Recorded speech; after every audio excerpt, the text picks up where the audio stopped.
Imagine LeBron's physique with Russell Westbrook's energy and Shaq's fun-loving personality. That was Hank Gathers. And yet that description still falls short of telling you just how dynamic and beloved he was.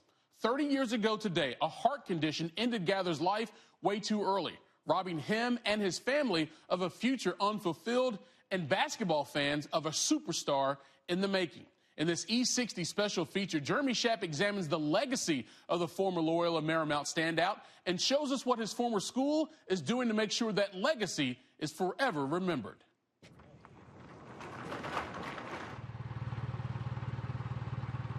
Hank Gathers did things in 23 years that some people could live to be 100 and never experience.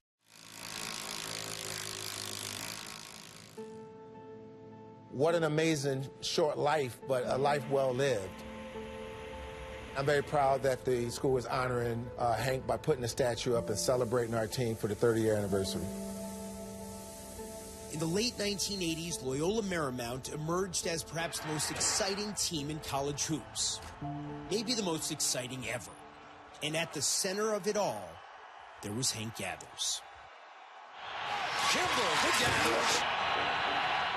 Playing in an offense designed by head coach Paul Westhead, who'd won the NBA title with the Lakers in 1980, Gathers and his childhood best friend Bo Kimball were nearly unstoppable. As a junior in 1988-89, Hank the Bank became only the second player ever to lead Division I in both points and rebounds per game, averaging 32.7 points and 13.7 rebounds. But one part of his game in particular had room for improvement: free throws. Gathers was so ineffective at the line that as a senior, he made a change. Here's something unusual. Hank Gathers started shooting free throws left-handed just a couple of weeks ago. In December 1989, as a senior, Gathers collapsed during a game against UC Santa Barbara. Diagnosed with an irregular heartbeat, he started taking medication to treat the condition. 3 games later, he returned to action and returned to form. In February 1990, his signature performance, 48 points and 13 rebounds, on the road against an LSU team led by Shaquille O'Neal. Gathers continuing to challenge the big men as he scores the hoop and is fouled. The Lions were on track to become the highest-scoring team in D1 ever.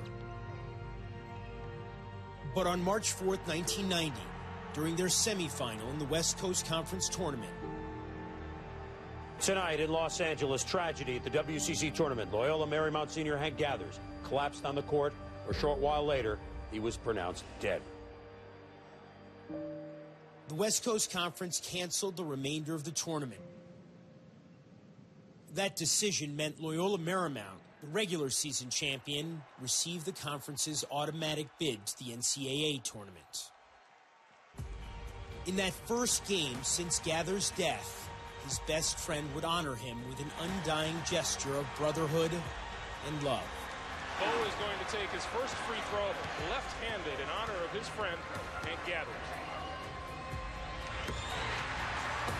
That one looked good from the time it left his hand. The 11th-seeded Lions would have a magical run through the early rounds of the tournament.